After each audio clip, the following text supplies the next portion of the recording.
We sent 20 children to a week-long church camp this year. We've had, I think, 18 baptisms altogether in the last 6 years here. This church, it couldn't have happened. It just couldn't have happened without the help we had from them. How does God use construction workers to build His kingdom?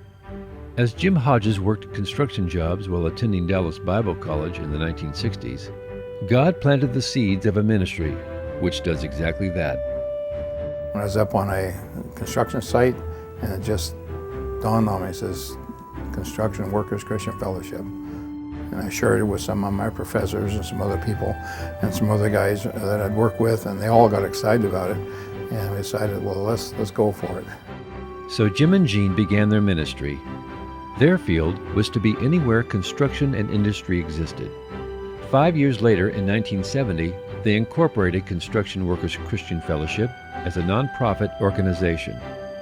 God continued to expand the mission, and eventually it became more commonly known as Hard Hats for Christ.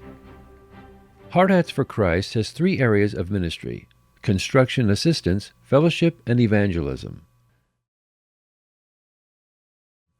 Because Christians around the world often don't have the manpower, money, or experience to build on their own, Hard Hats provides skilled volunteer workers to construct churches, hospitals, schools, and other facilities. Having Hard Hats here on site and involved to the degree that they are, which is totally, as a pastor, I have not had to worry about anything with the building, which has been fantastic for me, because then it frees me up to do that which I need to do. It's not the building, it's the people, and people come and know that, but it's a lot easier to stay when you walk in and you see a facility that's inviting, that's beautiful, that's seems like a place you might want to come again next Sunday.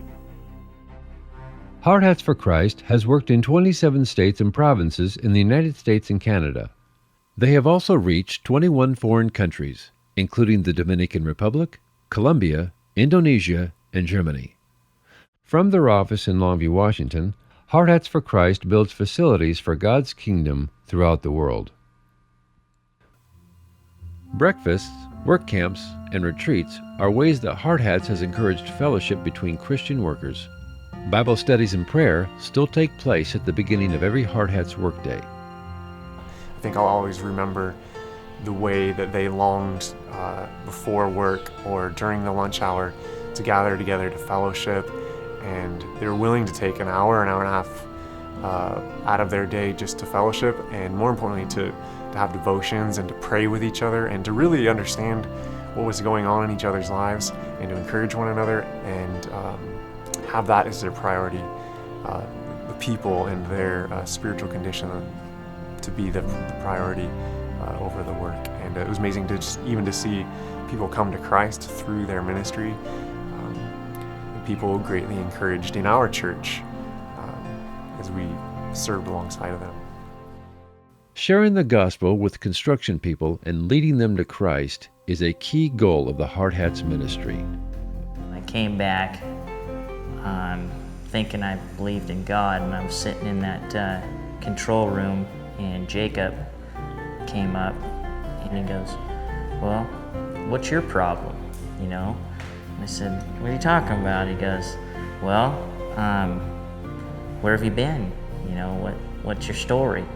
I go, "I just fell off the bandwagon, I guess, you know." And he said, "Well," he goes, "you want to give yourself to Christ right now?" And right then and there, I gave myself to Christ.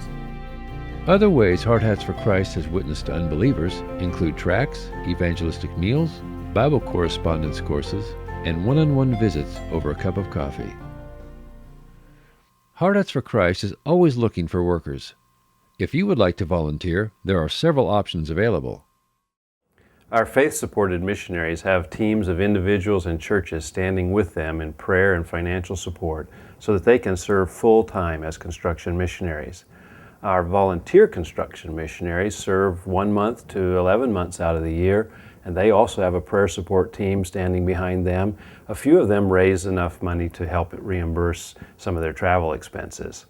Our associates serve at their own expense whenever they can fit it into their schedule. A weekend, their week's vacation, maybe even for the duration of a phase of the project or a complete job. Most, if not all, of our missionaries and volunteers are skilled in some construction trades. Many are highly skilled in a number of the trades, but we won't turn away handy helpers either.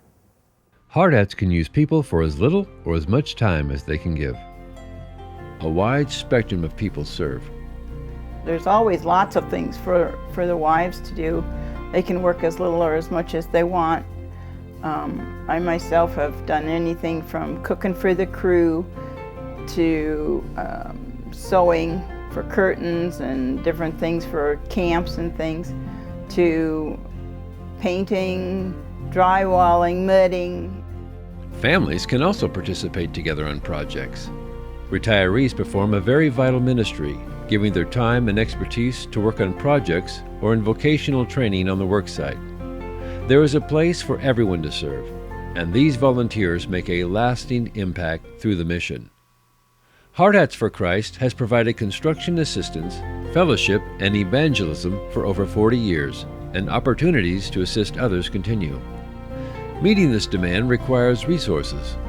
Donations can be made either for the ministry in general or for the work of specific missionaries. Several churches are supporting Hard Hats for Christ as an official mission of their church. The entire ministry depends on God to meet their needs through His people. As they build, they trust the Lord for the provision of funds, materials, and skilled craftsmen. You can participate through prayer, financial gifts, and volunteering your time. God has accomplished much through and for Hard Hats for Christ. We talk about these have been small churches, but I've had the opportunity to be involved in seeing over 100 churches built in the Dominican Republic, Christian schools, clinics. I've seen one church that started a small school in its original stages. That school's built up to, they have almost 1,000 students going to this Christian school. Another Christian school in the center part of the island, it has almost 400 kids that would have never had an evangelical school to go to before if it hadn't been for people that were willing to say, yes, we will go and do something. The facilities built by willing workers are being used to advance God's kingdom. Many of these buildings will serve for generations to come. Construction workers and their families have been introduced to Christ. Many have been encouraged through fellowship and trained to be Christ's disciples. Only God knows how many have found salvation through the Lord Jesus Christ because ordinary construction workers gave themselves to be used to build His kingdom.